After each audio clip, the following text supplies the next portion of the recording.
Hello everyone, welcome back to online study zone.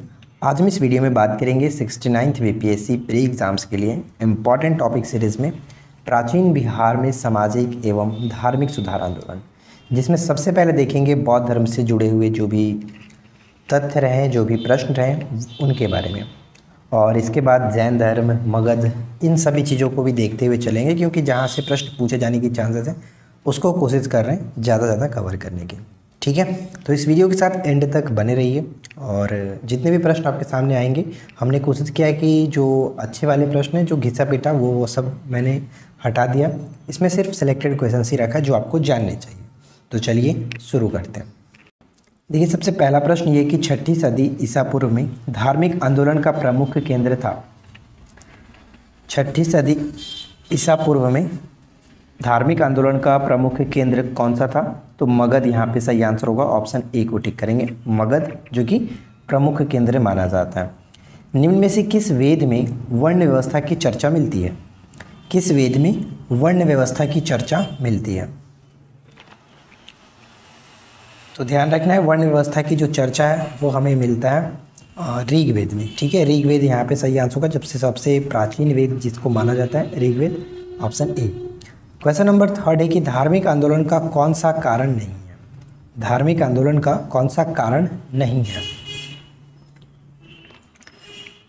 तो यहाँ पे हमारा सही आंसर हो जाएगा ऑप्शन डी। राजनीतिक जो विकेंद्रीकरण होता है वो कह सकते हैं धार्मिक आंदोलन का कारण नहीं है। यहाँ पे हम डी को टिक करके आगे बढ़ सकते हैं।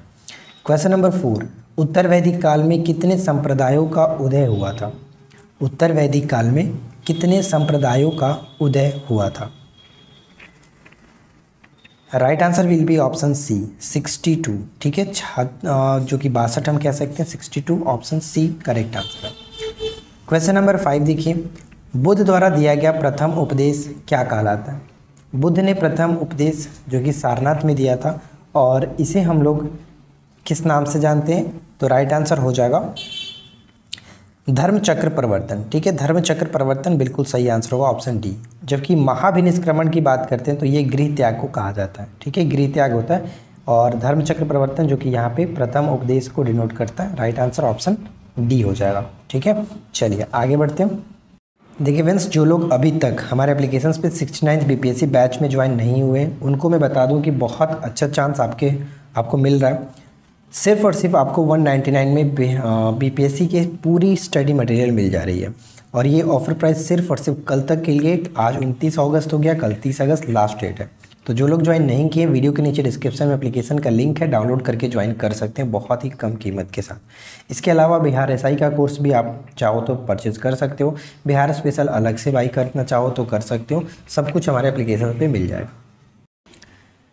इसके बाद नेक्स्ट प्रश्न है कि बौद्ध संघ की स्थापना कहाँ हुई थी?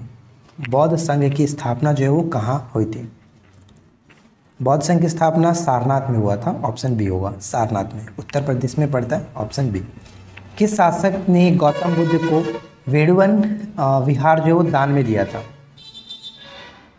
किस शासक ने गौतम बुद्ध को वेणुवन विहार जो है वो दान में दिया था? तो बिंबिसार यहाँ पे सही आंसर बनेगा, ऑप्शन ए, बिंबिसार। वेणुवन विहार को दान में दिया था बिंबिसार ने। प्रथम उपदेश देने के बाद बुद्ध जो वो सारनाथ से कहाँ गए थे? सारनाथ में प्रथम उपदेश इन्होंने दिया, सारनाथ से बाद जो कि ये कहाँ चले गए थे? सारनाथ के बाद वाराणसी। ऑप्शन बी, वाराणसी में चले गए थे। महात्मा बुद्ध कब बोधिसत्व कहलाए? महात्मा बुद्ध कब बोधिसत्व कहलाए? तो ज्ञान प्राप्ति के पश्चात। ज्ञान प्राप्ति के पश्चात 29 वर्ष की अवस्था में इन्होंने गृह त्याग किया था, और 35 वर्ष के एज में इनको ज्ञान की प्राप्ति हुई थी बोध गया में, जो कि बोधि वृक्ष के नीचे, आपको पता है।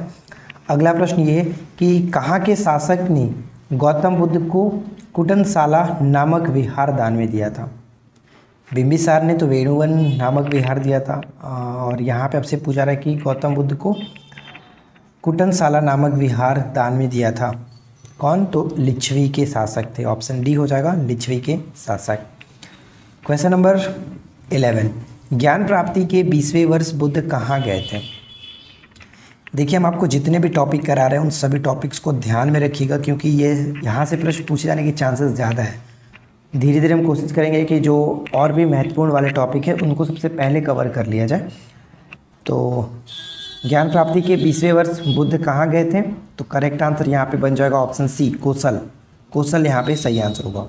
अच्छा, अगला प्रश्न देखिए क्या कह रहा है कि निम्न में से कहाँ कौशल की राजधानी थी? कौशल की राजधानी कहाँ थी? कौशल की राजधानी कहाँ थी? तो श्रावस्ती यहाँ पे करेक्ट आंसर होगा, ऑप्शन ई श्रावस्ती। अब देखिए श्रावस्ती या फिर कौशल की अगर हम बात करें तो इससे 2 प्रश्न आपको देखने को मिलेगा। यहाँ पे मैंने लिख रखा है कि जो अंगुलीमाल डाकू आपने पढ़ा होगा बहुत बार, बचपन के जो बुक्स थे उनमें मिलता है। अंगुलीमाल डाकू बुद्ध का शिष्य श्रावस्ती में ही बना था, ठीक है। इनकी कहानी भी आप पढ़ोगे तो काफ़ी अच्छा, श्रावस्ती में बना था। बुद्ध ने अपने जीवन में सर्वाधिक उपदेश कहाँ पर दिए थे? श्रावस्ती में ही सर्वाधिक उपदेश दिए थे। ये 2 प्रश्न आपसे पहला वाला तो नहीं पूछा था, लेकिन दूसरा वाला ज़्यादातर पूछा जाता रहता है, तो इसको याद रखिएगा। बुद्ध की मृत्यु के बाद बौद्ध धर्म का मार्गदर्शन कौन बना? यानी बुद्ध की मृत्यु के पश्चात जो बौद्ध धर्म का मार्गदर्शक कौन बना था? तो इनके जो शिष्य थे आनंद, वो बने थे आनंद।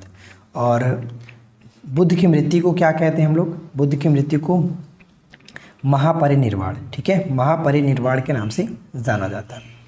अष्टांगिक मार्ग किस धर्म से संबंधित है? ये प्रश्न ऑलरेडी कई बार एग्जाम्स में पूछा गया। अष्टांगिक मार्ग का संबंध किस धर्म से? तो सही आंसर होगा बौद्ध धर्म से। अष्टांगिक मार्ग बौद्ध धर्म से संबंधित है। अगला है कि बुद्ध के अस्थि अवशेषों को कितने भागों में बांटा गया था? बुद्ध के अस्थि अवशेषों को कितने भागों में बांटा गया था? तो ध्यान रखना है कि बुद्ध के अस्थि अवशेषों को 8 भागों में बांटा गया था और इन पर स्तूप बनाए गए थे, ठीक है, स्तूप। नेक्स्ट प्रश्न है कि बौद्ध धर्म में दुख के कारणों को क्या कहा गया? बौद्ध धर्म में दुख के कारणों को क्या कहा गया? तो सही आंसर हो जाएगा ऑप्शन ए, प्रतीत्य समुत्पाद। प्रतीत्य समुत्पाद के नाम से जाना जाता है दुख के कारणों को बौद्ध धर्म। इसके बाद अगला है कि बौद्ध धर्म में दुख के कारणों को कहा जाता है। अच्छा, क्वेश्चन रिपीट हो गया, माफ़ी चाहेंगे। चलिए, इसके बाद अगला प्रश्न है कि चतुर्थ बौद्ध संगीति का आयोजन कहाँ हुआ था? चतुर्थ बौद्ध संगीति का आयोजन कहाँ हुआ था? तो आई होप कि आप सभी को पता होगा कि जो भी जितने भी बौद्ध संगीतियाँ हुई हैं, कब हुआ था, किसके शासनकाल में हुआ था, कौन अध्यक्ष थे, ये सब आपको याद होगा। लेकिन फिर भी मैं आपको दिखा देता हूँ एक बार। तो फिलहाल देखिए, चौथी बौद्ध संगीति का आयोजन कहाँ हुआ था? तो सभी को पता है कश्मीर के कुंडल वन में। सही आंसर हो जाएगा ऑप्शन ए। चलिए मैं आपको दिखा देता हूँ वो पूरा लिस्ट। देखिए, ये रहा हमारा लिस्ट। संगीति, स्थान, समय, शासनकाल, अध्यक्ष और क्या कार्य रहे। तो प्रथम जो संगीति हुआ राजगिरी सप्तपर्णी कह सकते हैं, राजगिरी के सप्तपर्णी जो गुफा है वहाँ पे 483 ईसा पूर्व में। शासन जो थे शासक वो अजातशत्रु हो, यहाँ पे याद रखिएगा। अध्यक्ष महाकश्यप। इसमें जो प्रमुख कार्य है, बुद्ध के उपदेशों को सुत्त पिटक और विनय पिटक में अलग अलग संकलित किया गया, तो ये इंपॉर्टेंट रहेगा। द्वितीय की बात करें तो वैशाली में हुआ था 383 ईसा पूर्व। कालाशोक शासक थे और सबक मीर जो थे, सबक मीर की अध्यक्षता में ये संपन्न हुआ। भिक्षुओं में मतभेद के कारण स्थावीर एवं महासंधिक में विभाजन हो गया। तृतीय की बात करें तो पाटलिपुत्र में 250 ईसा पूर्व। अशोक के समय में मोगलीपुत्र तिस्य जो कि अध्यक्ष थे और इसमें अभिधम पिटक का संकलन हुआ। ध्यान रखिएगा, सुत्त पिटक और विनय पिटक का संकलन प्रथम बौद्ध संगीति में, जबकि अभिधम पिटक जो त्रिपिटक के तीसरा भाग होता है तो ये आपका तृतीयक में हुआ था। चौथी की बात करें तो कुंडलवन 72 ईस्वी वसुमित्र, यानी यहाँ पे प्रथम शताब्दी ही ज़्यादातर देखने को मिलता है आपको। 72 ईस्वी वसुमित्र की अध्यक्षता में और बौद्ध संघ का हीनयान एवं महायान में विभाजन हुआ। ये प्रश्न बहुत इंपॉर्टेंट है कि बौद्ध धर्म का हीनयान और महायान में विभाजन कब हुआ था, यानी कि किस संगीति में? तो चतुर्थ बौद्ध संगीति में वसुमित्र के अध्यक्षता में, शासनकाल जो कि ध्यान रखिएगा वसुमित्र। तो कुल मिलाकर आई होप कि आपको ये सारे पॉइंट्स आपको याद हो गए होंगे। अब चलिए अपने क्वेश्चंस पे पढ़ते हैं। अगला प्रश्न हमारा ये है कि अभिधम पिटक का संकलन किस बौद्ध संगीति के बाद हुआ? अभी जस्ट मैंने आपको बताया था कि सुत्त पिटक और विनय पिटक का संकलन प्रथम में हुआ, जबकि अभिधम जो पिटक है वो तृतीय में हुआ था। यहाँ पे सही आंसर क्या बनेगा? Option C. अगला प्रश्न, निम्न में से किस में बौद्ध गौतम बुद्ध की शिक्षा एवं धर्म उपदेश संकलित है? गेस करिए आप। निम्नलिखित में से किस में गौतम बुद्ध के शिक्षा और धर्म उपदेश संकलित है? सुत्त पिटक सही आंसर है, ऑप्शन ए सुत्त पिटक। इसके बाद अगला प्रश्न, सुत्त पिटक का संकलन किसने कराया था? सुत्त पिटक का संकलन किसने करवाया था? तो यहाँ पे करेक्ट होगा ऑप्शन सी आनंद। ठीक है, आनंद जो कि गौतम बुद्ध के शिष्य थे, प्रिय शिष्य के रूप में जाना जाता है। अगला प्रश्न है कि खुद्दक निकाय किस पिटक का भाग है? खुद्दक निकाय जो है वो किस पिटक का भाग है? तो ये भी सुत्त पिटक का ही भाग है, ऑप्शन बी होगा, सुत्त पिटक का भाग है खुद्दक निकाय। निम्न में से किस निकाय में बुद्ध के उपदेश, अष्टांगिक मार्ग एवं महापरिनिर्वाण का वर्णन मिलता है? महापरिनिर्वाण का था बुद्ध की मृत्यु, यानी बुद्ध के जो उपदेश था जिसको हम लोग धर्मचक्र प्रवर्तन के नाम से जानते हैं, अष्टांगिक मार्ग हो गया, और एक महापरिनिर्वाण यानी कि बुद्ध की मृत्यु का वर्णन देखने को मिलता है। तो ये आपका हो जाएगा खुद्दक निकाय, और खुद्दक निकाय किसका भाग था? सुत्त पिटक का भाग है। सुत्त पिटक का संकलन किसने कराया था? आनंद ने कराया था। ठीक है, सुत्त पिटक किस संगीति में जो कि संकलित किया गया? तो प्रथम बौद्ध संगीति में संकलित किया गया था।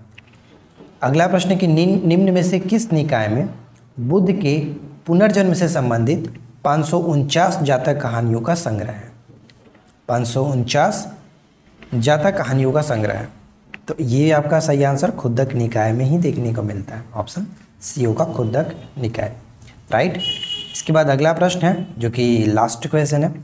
अगला है कि निम्न में से किसके द्वारा अभिधम्म पिटक का संकलन कराया गया? संकलन कराया गया, अभिधम्म पिटक का संकलन किसके द्वारा कराया गया था?